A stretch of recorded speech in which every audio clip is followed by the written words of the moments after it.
오늘 말씀의 제목은 살리는 습관입니다. 지난달에도 말씀드렸지만 저희가 사도행전으로 말씀을 계속 나누고 있는데 매달 첫째 주는 특별한 말씀을 가지고 본문 사도행전과는 다른 본문을 가지고 저희들 말씀을 나누도록 하겠습니다.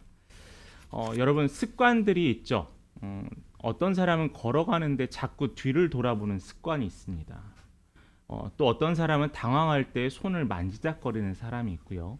또 너무나 당황할 때는 손을 물어뜯는 사람도 있습니다. 이러한 습관을 뭐라고 정의하냐면 일정한 행동을 반복되는 것을 습관이라고 합니다. 그래서 지난주에도 우리가 습관에 대해서 살펴보았지만은 오늘도 이렇게 습관에 대해서 특별히 어떤 습관이냐면 사람을 살리는 습관에 대해서 같이 나눠보려고 합니다. 우리가 잘 아는 철학자인 아리스토텔레스가 이런 말을 했습니다. 우리가 반복적으로 하는 것의 종합이다라고 합니다. 한 사람에 대한 판단, 한 사람에 대한 이해가 반복적인 행동들을 통해서 그 사람에게 이해되어진다는 거죠. 그런데 이 반복적인 행동이 어떠한 일이 생기냐면은 내가 잘 가고 있는지 못 가고 있는지를 모를 때가 있다라는 거예요.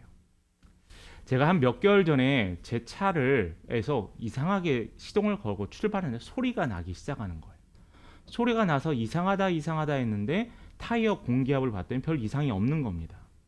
그래도 계속 소리가 나는 거예요. 그래서 자동차 정비소에 갔더니 별 이상이 없다라고 하더라고요. 그래서 다시 그 차를 운전했는데 소리가 계속 나는 겁니다.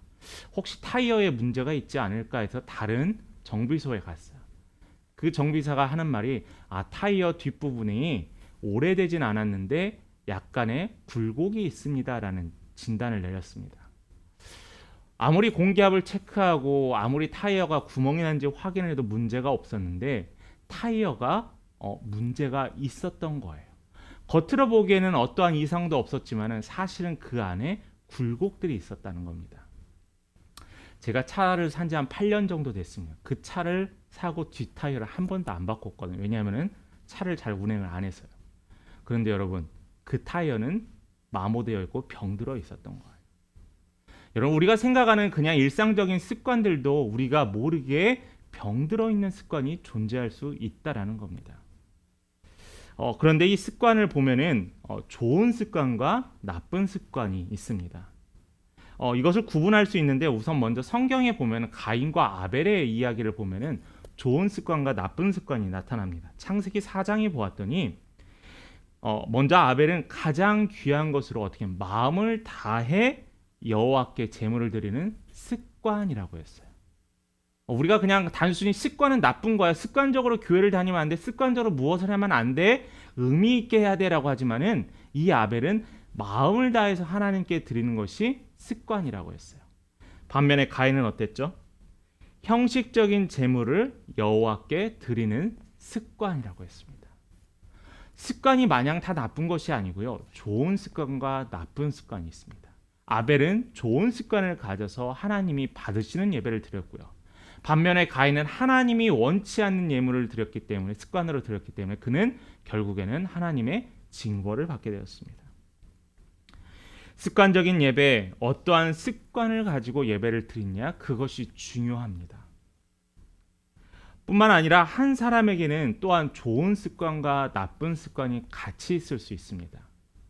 아브라함의 이야기를 한번 볼까요? 아브라함은 그가 하나님이 예비하신 그 땅에 가면서 습관적으로 실수를 합니다. 그게 뭐냐면은 자신의 아내를 누이라고 속여요.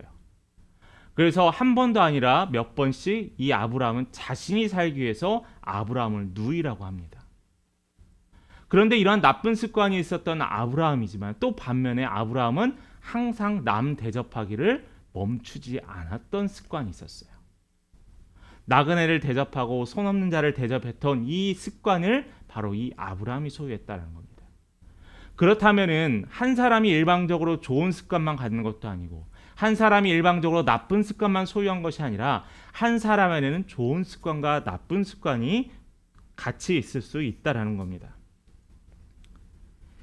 우리 믿음의 삶을 사는 우리 믿음의 성도들 또한 이렇게 영적으로 승리할 때도 있고 실패할 때도 있습니다. 어떠한 습관으로 인해서요. 그런데 이 실패하는 습관 때문에 낭망하는 자도 있고요. 멀리 떨어져 가는 자도 분명히 있습니다. 그런데 여러분, 우리는 어떠한 습관을 갖기 위해 노력하냐면은 우리를 살리는 습관, 또한 우리 삶에서 승리하는, 예수 그리스도를 승리하는 습관을 갖기 위해서 우리는 힘써야 한다는 거예요. 오늘 우리가 본문은 특별히 시편의 말씀을 가지고 나눕니다. 가장 긴 시편의 150편. 시편이라 하면 하나님을 찬양하는 시라고 우리가 생각하고 있지만, 특별히 오늘 시편은 약간은 다릅니다. 뭐냐면은 옆에 있는 자가 어려움을 겪고 두려움에 빠져 있을 때 그에게 위로해 주는 시가 오늘 시편의 91편이에요. 여기에 대해서 하나 더냐면은, 내가 알고 우리를 보호하시는 여호와 하나님께서 너와도 함께 하실 거야라는 그를 위로하며 동시에 하나님을 찬양하는 시가 바로 이 시편 91편의 시입니다. 화려한 대중매체, 밤에만 가도 정말 반짝반짝하죠. 이러한 많은 네온 사인들 사이에서 우리는 화려한 인생들을 살아가는 사람들이 많습니다. 하루에 수십만, 수백만, 수천만의 돈을 펑펑 쓰는데도 별로 지장이 가지 않는 사람들도 있고요. 또 반면에 단칸방, 지하방에서 명절 가운데도 혼자 지내는 분들이 너무나 많습니다. 몇 해 전부터 계속 우리나라에 혼자 돌아가신 고독사 하시는 분들이 많아진다고 해요. 단지 나이 많으신 분들, 연세 드신 분들만 아니라 젊은 분들도 그렇게 고독사 한다고 합니다. 그래서 우리나라 지자체에서 어떤 일을 하냐면은 혼자 계신 할머니, 할아버지에게 일주일에 몇 번씩 전화하는 것을 합니다. 무슨 이상이 없는지. 이러한 사회에 살아가고도 합니다. 밝은 불빛, 어두운 방 구석. 이것이 우리가 사는 사회의 한 단면이기도 하죠. 누구나, 그런데 사람들은 이러한 가운데서 외로움을 느낍니다. 제가 그저께가 추석이어서 그러지만 저도 어렸을 때 항상 외로움을 좀 느꼈었어요. 어떤 외로움이냐면, 추석이나 명절이라 하면 가족들이 다 모여서 음식도 나누고 또 용돈도 좀 받고 그런 희망이 있었는데, 저는 명절 때 가족들이, 친척들이 모이지 않았거든요. 왜냐하면 저희 가족 외에 저희 친가는 다 해외에서 이민 갔기 때문에 항상 저희 가족만 있었습니다. 당시 아파트 베란다를 맨날 보는 습관이 있었어요. 어떤 습관이었냐면은 차들이 왔다 갔다 하고 한복 입고 왔다 갔다 하고 사람들이 웅성웅성하는 그 소리를 보면서 저는 마음 한구석에 명절에 대한 외로움이 좀 있었습니다. 이 외로움이 그냥 단순히 이런 외로움뿐만 아니라 내적인 공허함도 있고요. 내 안에 텅 빈 느낌도 있는 게 외로움입니다. 그런데 이 외로움과 고독과는 분명히 구분돼야 돼. 외로움은요, 고독은요, 본인이 선택하는 거지만 외로움은 상황이 자신을 홀로 두게 하는 걸 외로움이라고 해요. 혼자 있다고 외롭지 않을 수도 있습니다. 많은 사람과 있으면서도 외로울 수가 있어요. 교회 안에서도요, 그런 이야기들이 있습니다. 성도들은 너무나 많은데 아무도 나에게 관심 주지 않아 나는 너무나 외롭게 신앙생활을 합니다라고 해요. 수많은 군중 안에서도 외로움을 느낄 수 있습니다. 외로움은 이러한 우리 삶에 밀접하고 가까울 수 있어요. 우리가 오늘 본문에서 한 장면들을 한번 그려볼 수 있습니다. 깊은 밤 혼자 걷는 그 길을 한번 성도님들 상상을 한번 해볼까요? 깊은 밤 혼자 걷는 그 길, 그 길이 무섭고 그 길 가운데는 두렵고 외로운 마음이 가득합니다. 그런데 그 가운데, 그 어두운 가운데 저 멀리서 빛이 하나 보이기 시작해요. 그럼 내 마음에 걱정되고 떨렸던 마음이 이제는 점점 안정화가 되어갑니다. 저 빛을 향해서 걸어가면서 희망을 꿈꿉니다. 소망을 꿉니다. 저기에는 누군가 있을 거야. 나 혼자 가는 이 무서움에 누군가 나와 동행자가 있을 거야 라는 기대감으로 그 사람은 길을 걸어갑니다. 상황을 보고 환경을 보면 절망이 습관적으로 밀려왔지만은 목표가 생기고 소망이 생겼더니 우리는 주변에 있는 상황이 보이지 않는다라는 거예요.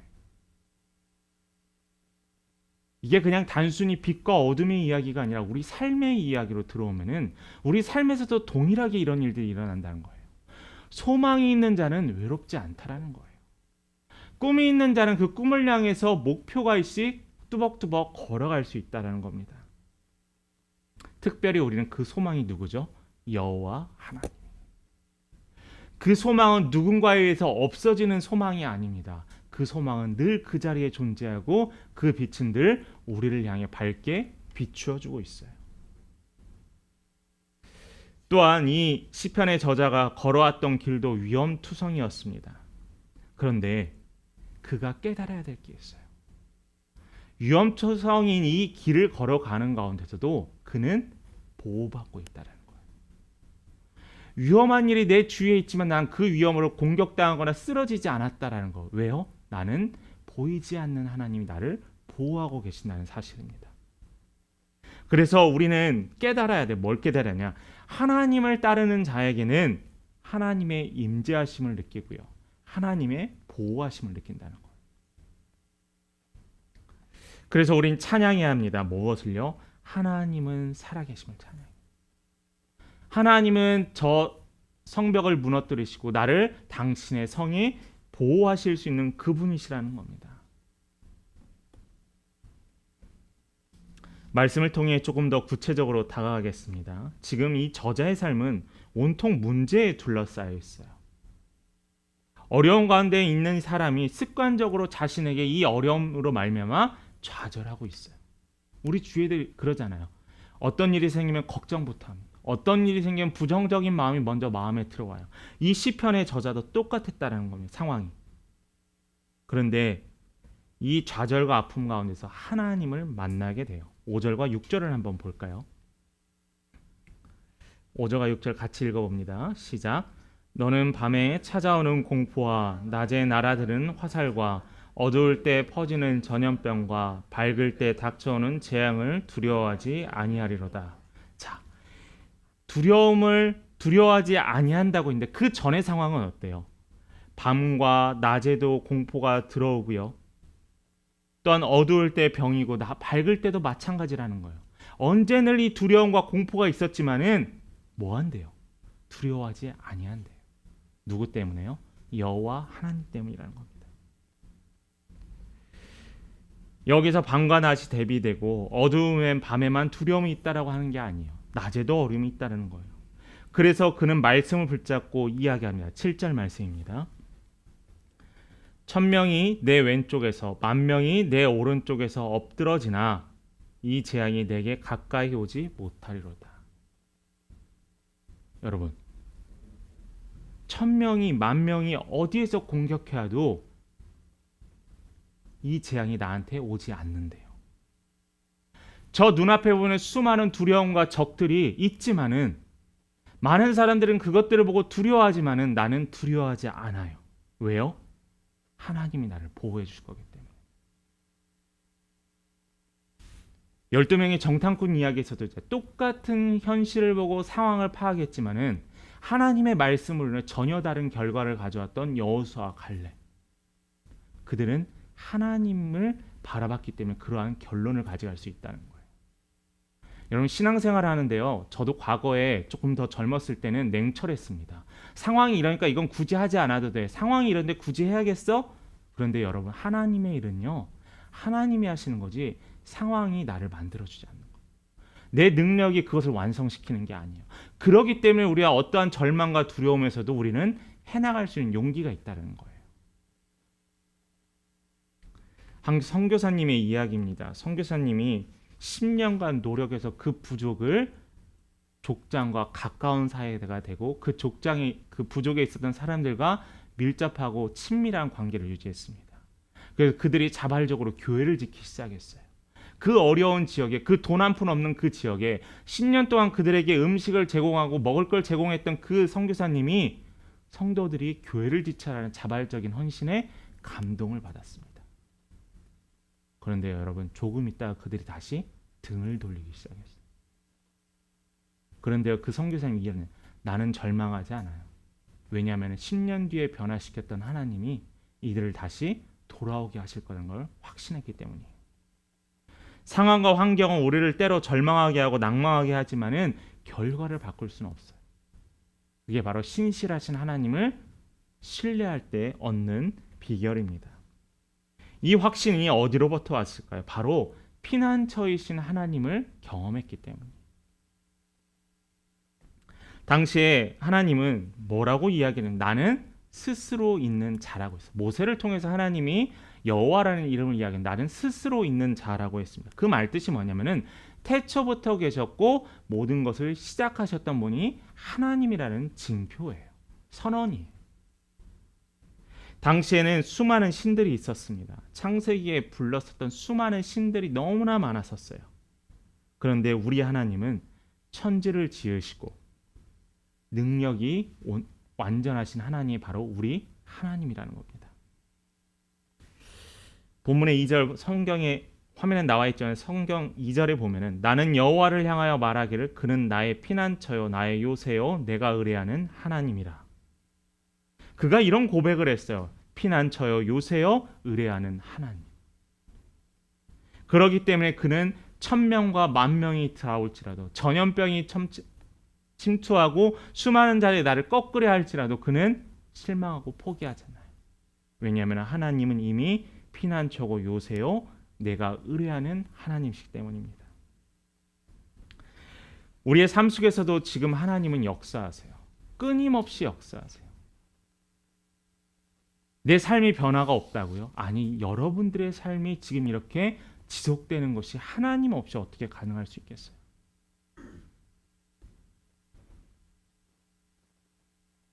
우리 삶에 때로는 정체할 때가 있습니다. 명절 때 고향에 내려가는데 나름 머리를 써서 새벽 5시 반에 출발을 했어요. 그럼 평상시는 한 2시간 반, 3시간 도착하겠지 했는데 무려 9시간을 달렸습니다. 고속도로로 갔으면 어떻게 될지 모르는데 빠른 길로 간다고 계속 국도를 타고 갔어요. 한 220km 정도를. 근데 여러분 언제가 하는데 뚫리는 구간이 있더라고요. 우리의 삶도 마찬가지인 것 같아요. 안 돼, 힘들어, 어려워, 답답해 하지만은 뚫리는 구간이 있어요. 근데 그 구간이 뚫리면 우리는 탄탄대로라는 거예요. 신앙생활을 시작하는 분들 가운데서 매일 어려워서 힘들어서 교회 와서 기도했더니 갑자기 마음이 평안해져서 신앙생활 하신 분들이 있어요. 여러분, 하나님을 경험했기 때문입니다. 이미 하나님을 경험한 우리 성도님들은 우리는 경험의 그 기억들을 가지고 우리는 살아갈 수 있어요. 오늘 이 시편에서도 그런 이야기를 하는 거예요.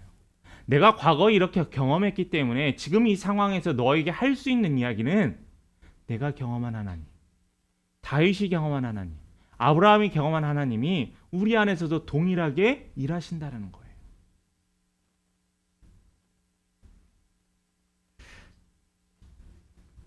이것에 관해서 우리가 특별히 3가지를 한번 나눠보려고 합니다. 여러분 주보에 나오면 3가지가 나와요. 첫째, 우리는 이 습관처럼 밀려오는 이 절망과 감에서 어떻게 살아가야 되냐면 첫 번째로 우리를 바라보시는 하나님을 봐야 돼요.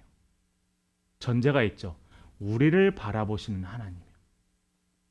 내가 하나님을 찾아가는 게 아니라 하나님은 우리를 이미 보고 계세요. 그 하나님에 대해서 내가 반응하면 돼요.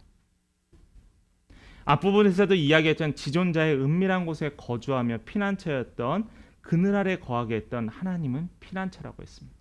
요나도 마찬가지잖아요. 피난처였어요. 성경에 나타난 수많은 인물들도 하나님의 그 요새에서 그들은 하나님을 바라볼 수 있었습니다. 넘어지고 쓰러져도 주 앞에서 다시 일어섭니다. 마치 오뚜기처럼. 우리의 신앙이 이 오뚜기와 같아요. 넘어져도 일어서고 쓰러져도 일어서는 이 오뚜기와 같다라는 겁니다. 그래서 이 시편의 저자는 지극히 하나님 앞에서 무엇을 이야기하냐면 나를 늘 바라보고 있고 나에게 늘 햇살과 같이 비춰주신 그 하나님을 바라봐야 되는 거예요. 그럼 우리는 거룩한 습관, 절망의 습관이 아니라 살 수 있는 습관으로 변화될 수 있다는 겁니다. 두 번째입니다. 하나님께서는 뭐라고 이야기하시냐면 두려워하지 말래요. 두려워하지 말래요. 5절과 7절에 나타나는 그 수많은 어려움과 두려움 가운데서도 하나님은 뭐라고 하셨다고요? 두려워하지 말래요. 이 두려워하지 말라는 것은 하나님께서 우리가 기도했더니 정말 놀라운 축복을 주시고가 아니라 하나님이 나를 보호하신다는 거예요. 피난처가 되신다는 거예요. 내가 너를 지명하여 불렀다라는 거예요. 내가 너를 지명하여 보호하겠다는 하나님의 선언이라는 겁니다. 여호수아의 이야기를 하나 해볼까요? 여러분이 너무나 잘 아는 눈의 아들 여호수아. 여러분 훌륭한 지도자 뒤에 이어서 그 다음에 지도자를 한다는 건 너무나 어렵습니다. 큰 대형 교회 목사님이 은퇴를 하시고 그 후임 목사로 가시는 분. 저 목사님 정말 대단하다. 저 목사님 정말 부럽다. 큰 교회 가서 담임 목회를 할 수 있다니. 정말 다양을 할 수 있을 거야 라고 생각할까요? 아니요. 두려움이 있어요. 왜냐하면 전임자에 대한 두려움이 있어요. 여러분, 여호수아도 마찬가지였습니다. 모세가 40년간 광야를 이끌고 애굽에서 그들을 탈출시키고 모세의 지팡이로 물을 갈랐던 그 모세의 뒤에서 이어서 이스라엘의 지도자가 된다는 것. 특별히 그의 눈앞에는 여리고성이 있기 때문에 그에게는 너무나 큰 가나안 족속이 있기 때문에 큰 불안감이 있었을 거예요. 여호수아가 믿음이 없었나요? 아니에요. 가나안 땅에 있는 그 백성들을 보고 하나님이 약속하셨기 때문에 그 약속을 믿고 우리는 그들을 분명히 쳐서 넘어뜨릴 수 있다라고 선포했던 자가 바로 여호수아예요. 그 여호수아도요 두려웠어요. 영원한 2인자의 자리에서 벗어나서 기뻤다라기보다는 이제는 새로운 1인자가 되어야 하는 부담감이 여호수아에게 있었습니다. 여호수아가 모세를 이어서 사명을 감당할 때 하나님께서 두려워하는 여호수아를 향해 이 말씀을 하셨어요. 우리 한번 여호수아 1장 9절 여러분들에게 하시는 말씀을 생각하시고 같이 한번 읽어봤으면 좋겠습니다. 시작. 내가 내게 명한 것이 아니냐. 마음을 강하게 하고 담대히 하라. 두려워 말며 놀라지 말라. 어디로 가든지 너와 함께 하니라 하시니라. 아멘. 이 말씀이요 여러분 삶의 지지대가 돼요. 이 불안해했던 여호수아에게 마음을 강하게 하고 담대히 하고 두려워하지 말고 놀라지 말라. 내가 어디로 가든지 내 여호와가 함께 한다는 거예요. 여러분 자녀들을 향해서 이러한 기도를 해야 돼요. 여러분 친구와 배우자를 향해서 이러한 기도를 해요. 하나님이 너와 함께 하신대. 여러분 이 여호수아는요 하나님의 이 말씀을 붙잡고 그는 사명을 감당합니다. 분명 후에 실수도 있어요. 후에 잘못도 있어요. 아쉬운 점도 있어요. 그렇지만 여호수아는 누가 뭐라 해도 사명을 잘 감당했던 자였습니다. 하나님께서 요단강을 건너게 하셨습니다. 기적을 체험하게 하신 이유는 다른 게 아니 우리 여호수아 4장 24절에 보면은 하나님이 어떤 분인가를 보여주기 위해서 하나님이 일하셨어요. 요단강을 건너 여리고성을 무너뜨린 이유는요. 무엇이 단지 그냥 이스라엘 백성들에게 너의 하나님 강한 하나님이라는 게 아니라 너의 하나님이 누구인지를 이스라엘 백성과 온 백성에게 선포하기 위한 방법이었다는 거예요. 또 하나는 뭐냐면은 저는 이렇게 생각합니다. 성경에 나와 있지 않지만은 여호수아를 위한 일이 아닐까. 여호수아가 가나안 땅에 들어가서 이스라엘 백성들을 다스릴 때 그가 이러한 경험을 통해서 하나님을 더욱더 신뢰할 수 있지 않을까 해서 하나님이 그 기적을 여호수아를 통해서 보이셨다는 거예요. 저는 이러한 것들의 말씀을 보고 이야기를 보면서 어떤 하나님을 체험하냐면 하나님은 너무나 꼼꼼하시다는 것. 하나님은 한치의 오차도 없으시고 하나님은 우리가 생각지 않았던 부분을 알게 하시는 분이라는 거예요. 저는 그래서 하나님은 어떤 하나님이라 다시 한번 이름을 지냐면 무릎을 탁 치게 하시는 하나님이에요. 야, 하나님은 어떻게 이런 걸 생각하셨을까? 하나님은 이런 걸 예비하고 계셨네. 이러한 것들이 우리의 삶에서 우리의 삶에서 많이 고백되어야 한다는 거죠. 또 하나의 하나님이 우리의 거룩한 습관, 살기 위한 습관으로 바뀌어서 세 번째는 하나님께서는 우리를 향해서 찬양하라고 했어요. 찬양. 9절과 10절을 같이 읽어봅니다. 9절과 10절입니다.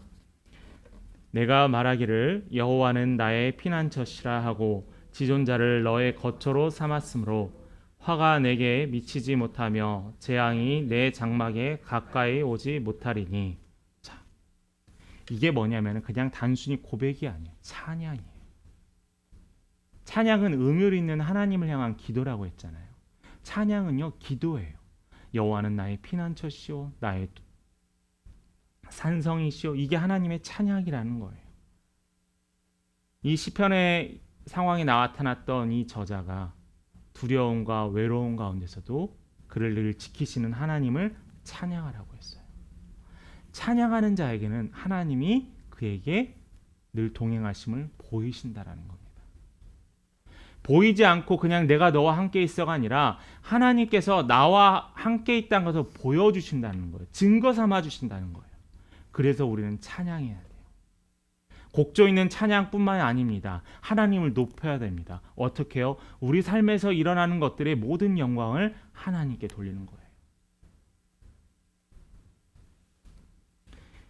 회사에서 감사하게 승진을 했습니다. 급여가 올라왔습니다. 나 진짜 열심히 했어. 그게 아니라 하나님이 함께 하셨습니다. 하나님이 해주셨습니다라는 찬양을 해야 한다는 거예요. 비록 하나님께서 이스라엘 백성들의 손을 통하여서 나팔을 통하여서 여리고성을 무너뜨렸지만은 우리는 하나님을 찬양해야 한다는 거예요.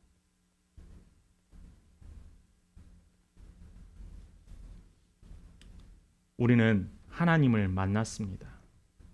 어두운 가운데서 빛을 주시는 하나님, 낮 가운데서 우리를 인도하신 하나님, 그 하나님을 만났기 때문에 우리는 하나님을 찬양하고 우리는 다시 한번 일어서야 되는 거예요. 이러한 결과로 인해서 우리는 하나님께서 우리의 손을 놓지 않으십니다.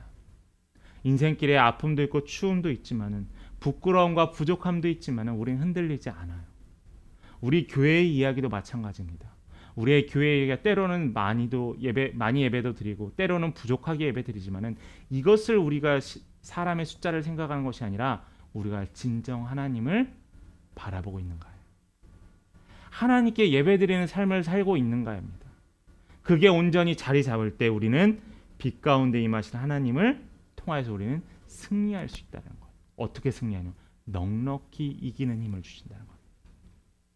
간당간당하게 이기게 하시는 하나님이 아니라 넉넉히 이기게 하는 하나님이 주신다는 거예요. 여러분들은 어떤 습관이 있으십니까? 예전에 교회 가면은 교회 집회 때 항상 그냥 아멘 아멘을 계속 하시는 분이 계셨어요.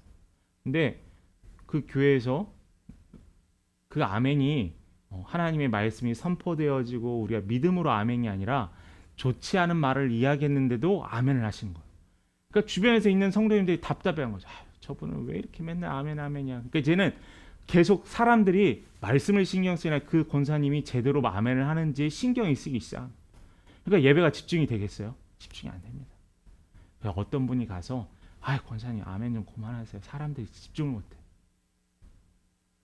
여러분 좋은 습관이에요. 좋은 습관. 오히려 그 아멘 소리에 집중해서 하나님의 말씀을 듣지 못하는 사람의 잘못이지 하나님의 말씀에 아멘하는 사람의 잘못이 아닙니다. 여러분, 여러분들의 습관은 어떤 습관인가요? 여러분을 살리는 습관일까요? 여러분을 죽이는 습관일까요? 하나님을 바라볼 수 있게 여러분이 살아가는 습관일까요? 여러분이 영적으로 죽어가는 습관일까요? 믿음에도 이러한 습관이 있습니다. 나의 고통을 거두어내고 말씀으로 인도해달라는 하나님을 바라보는 습관이 있고요. 힘든 일이 있고 어려운 일이 있을 때 바로 무릎 꿇고 주여 어떻게 합니까? 라고 주께 한탄하는 사람이 있어요. 여러분, 거룩한 습관을 만들어 가셔야 합니다. 왜냐하면 우리는 하나님의 보호를 받고 살아가는 주의 백성이기 때문입니다. 말씀을 마칩니다. 예수를 믿으며 사는 사람도 이 세상의 모든 어려움과 재난 우리에게 동일합니다. 지금 이 땅에 너무 많은 기후의 재앙들이 있는데 믿지 않는 자들만 경험하는 게 기후의 재앙이 아닙니다. 모든 이들에게 동일해요.